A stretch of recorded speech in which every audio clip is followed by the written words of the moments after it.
بسم الله الرحمن الرحيم الحمد لله رب العالمين الرحمن الرحيم مالك يوم الدين إياك نعبد وإياك نستعين اهدنا الصراط المستقيم صراط الذين أنعمت عليهم غير المغضوب عليهم ولا الضالين.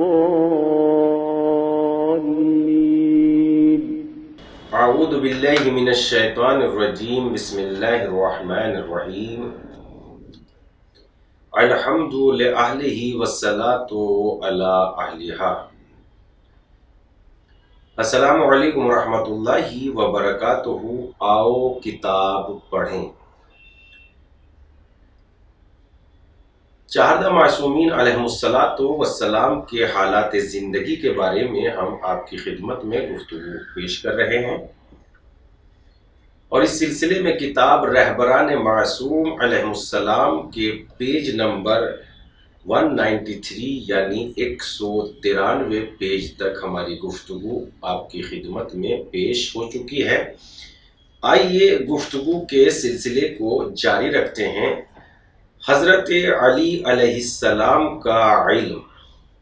ابن عباس پیغمبر اسلام سے روایت نقل کرتے ہیں، میری امت میں علی سب سے زیادہ علم رکھنے والے اور سب سے بہتر فیصلہ کرنے والے ہیں. پیغمبر اسلام کی یہ روایت تو بہت ہی مشہور ہے. انا مدینۃ العلم وعلی بابها فمن اراد العلم فلیقتبسہ من علی. میں علم کا شہر ہوں اور علی اس کا دروازہ ہیں. جو علم حاصل کرنا چاہتا ہے وہ علی سے حاصل کرے. ابن مسعود کا بیان ہے کہ پیغمبر اسلام نے علی کو بلایا اور تنہائی میں کچھ باتیں کی.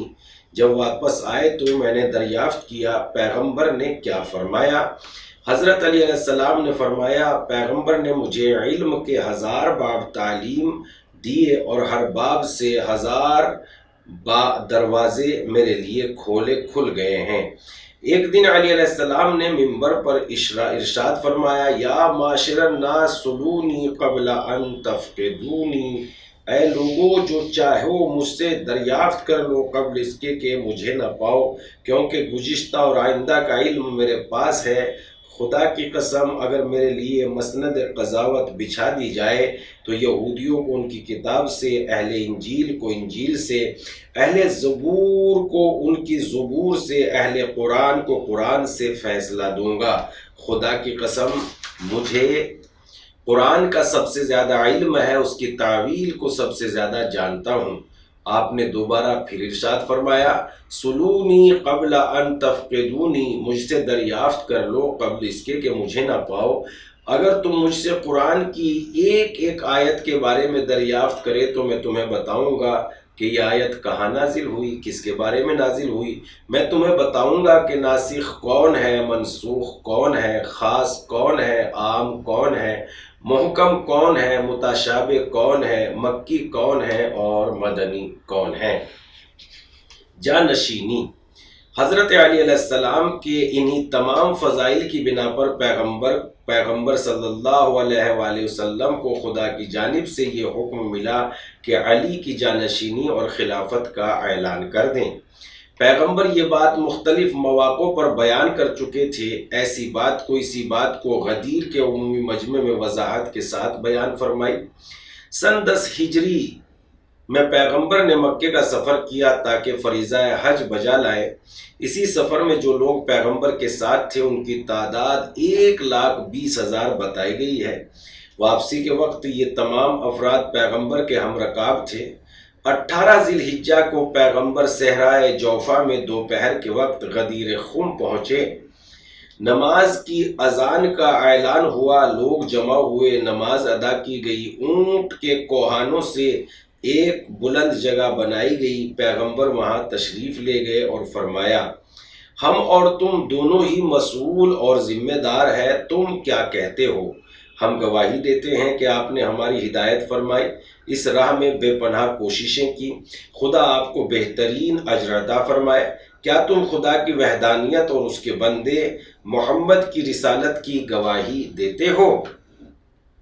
کیا تم جنت و دوزخ، موت، قیامت اور حیات بعد از موت کے معتقد نہیں ہو؟ ہم گواہی دیتے ہیں کہ ہم ان تمام باتوں کے معتقد ہیں۔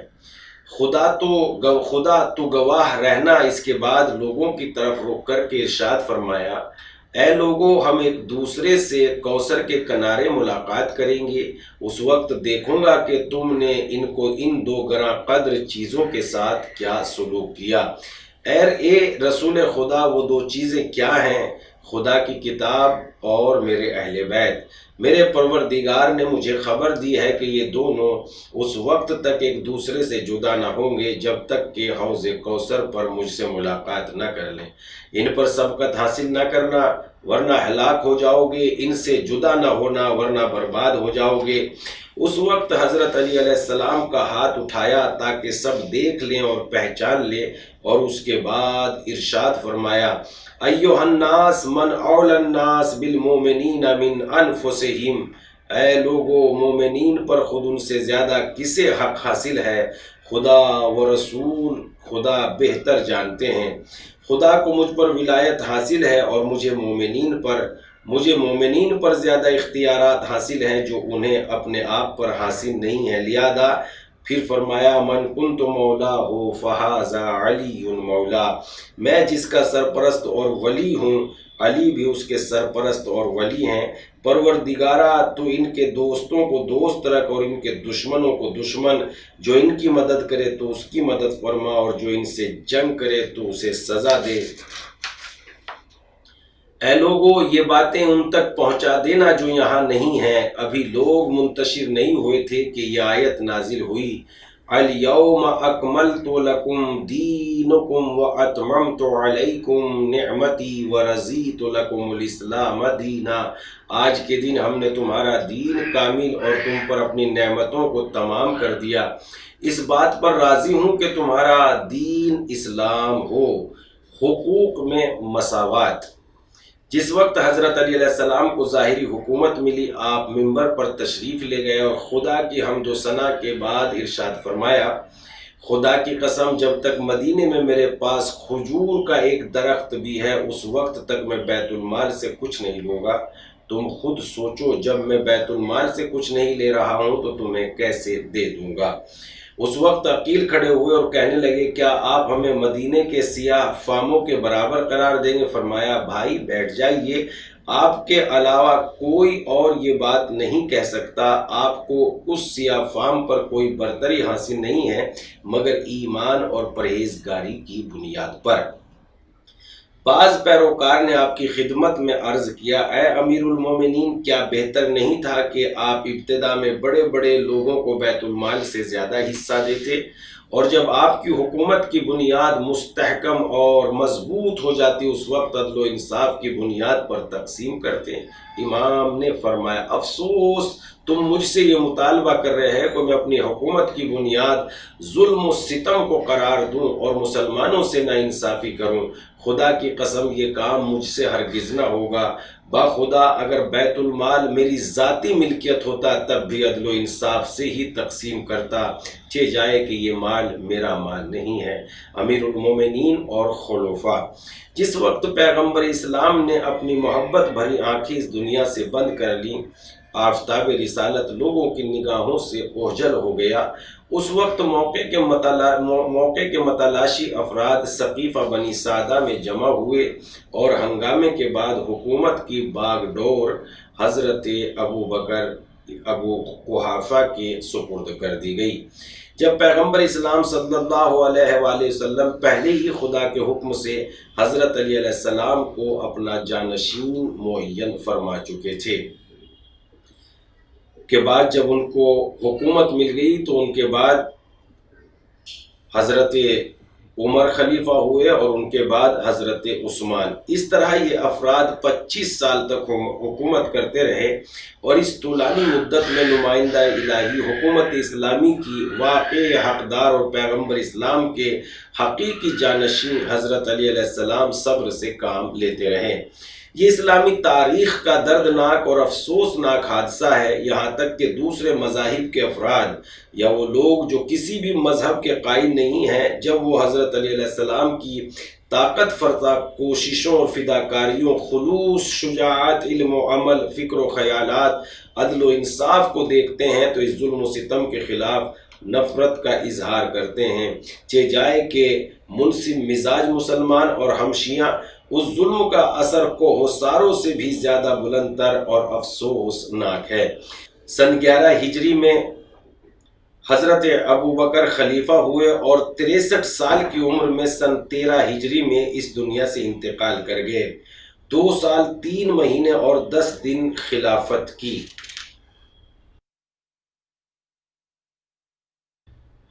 ان کے بعد حضرت عمر خلیفہ ہوئے اور سن 23 ہجری میں ابو لولو فیروز کے ہاتھوں قتل کر دیے گئے اور 10 سال 6 مہینے 4 دن خلافت کی۔ اور اپنے بعد انتخاب خلیفہ کے بارے میں حضرت عمر نے ایک شورا تشکیل دی جس کا نتیجہ حسب توقع حضرت عثمان کے حق میں ہی نکلا۔ انہوں نے سن 24 ہجری میں شروع محرم میں خلافت کی باغ ڈور سنبھالی اور اپنی ناانصافیوں کی بنا پر سن 35 ہجری کے ذی الحجہ میں مسلمانوں کے ایک گروہ کے ہاتھوں قتل کر دیے گئے۔ تقریباً 12 سال حکومت کی۔ رسول خدا کے انتقال کے بعد جن لوگوں نے حضرت علی علیہ السلام کا حق غصب کر لیا تھا، حضرت علی ان کے خلاف آواز بلند کی اور جہاں تک اسلامی مفاد نے اجازت دی وہاں تک برابر اعتراض اور احتجاج کرتے رہے اور لوگوں کو بتاتے رہے کہ ان کا مسلم الثبوت حق غصب کر لیا گیا ہے، اور اس راہ میں حضرت فاطمہ زہرا سلام اللہ علیہا قدم قدم پر آپ کا ساتھ دیتی رہیں اور عملی طور پر واضح کر دیا کہ یہ حق ہمارا ناجائز غصب کیا گیا۔ جناب سلمان، ابوذر، مقدار اور عمار جیسے جلیل القدر اصحاب برابر اپنی تقریروں میں اس بات کی وضاحت کرتے رہے کہ رسول اکرم کا حقیقی جانشین کون ہے، خلافت کا صحیح وارث کون ہے اور کس نے ناجائز قبضہ جما رکھا ہے۔ حضرت علی علیہ السلام نے اپنے حق کو حصول کے لیے تلوار اس لیے نہیں اٹھائی کہ اس وقت اسلام کی جڑ بہت زیادہ مضبوط نہیں ہوئی تھی۔ اگر اس وقت حضرت علی علیہ السلام تلوار اٹھا لیتے تو مسلمان خانہ جنگی میں مبتلا ہو جاتے، جس سے اسلام کو سخت نقصان پہنچتا اور رسول اکرم کی تمام زحمتوں پر پانی پھر جاتا۔ حضرت علی علیہ السلام نے اسلام کی خاطر گوشہ نشینی اختیار کی، لیکن ضرورت کے وقت اپنے مفید مشوروں سے خلفاء کو نوازتے رہے اور مشکلات میں ان کی رہنمائی کرتے رہے۔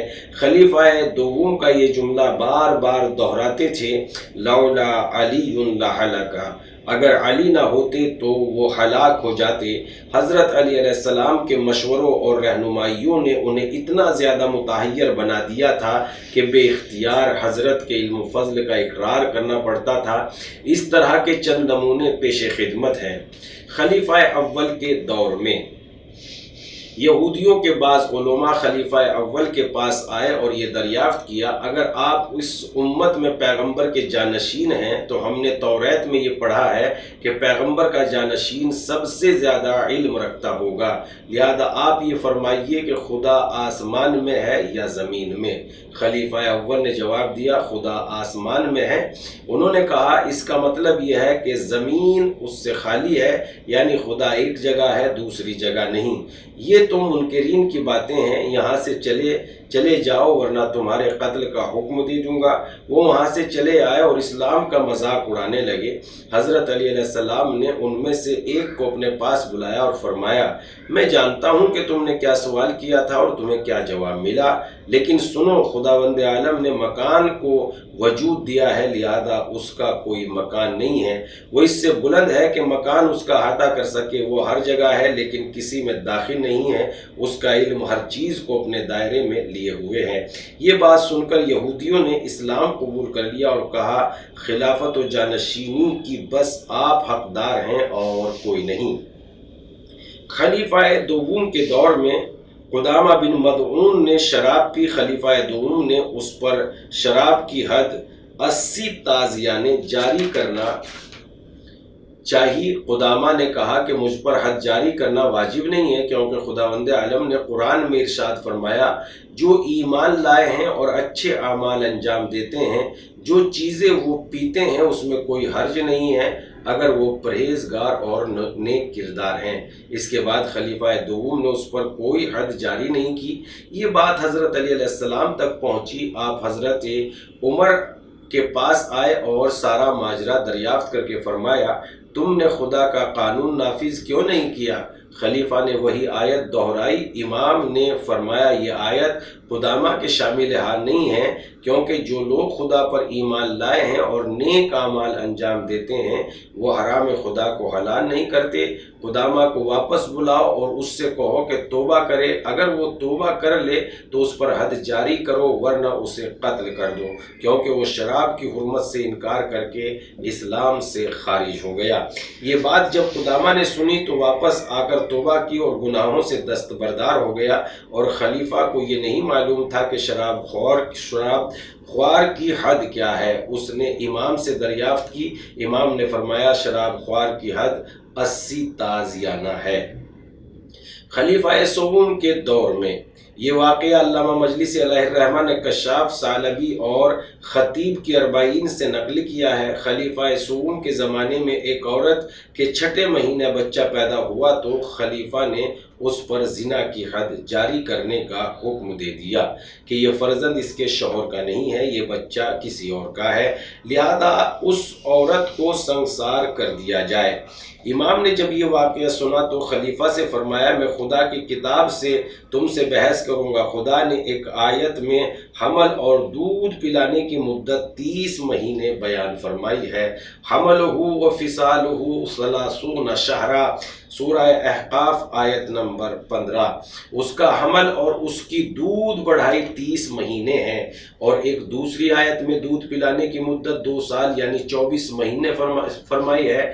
والوالدات يرضعن اولادهن حولین کاملین لمن اراد ان یتم الرضاعہ۔ ماؤں کو چاہیے کہ وہ اپنی اولاد کو 2 سال مکمل 24 مہینے دودھ پلائیں۔